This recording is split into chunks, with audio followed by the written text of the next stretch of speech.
We are Onyx Imaging. We are the highest rated and most reviewed printer service center in Oklahoma. Hey there YouTubers, it's your girl Brett over here at Onyx. Today I'm going to show you how to change your toner on a Canon color ImageClass MF733cdw.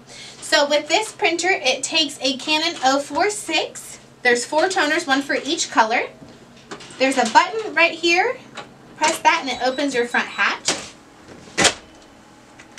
Press down on this blue thing and it pops your toner tray out, and then just take your toner, the old one, take it out, set it to the side, unbox your new one, and just put it back in its place. There should be, so right here it'll tell you which colors go where. So as you can see, this will be your cyan.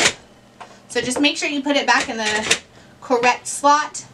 Discard of your old toner. Shut your hat thing here, and once it clicks, you know it's in there.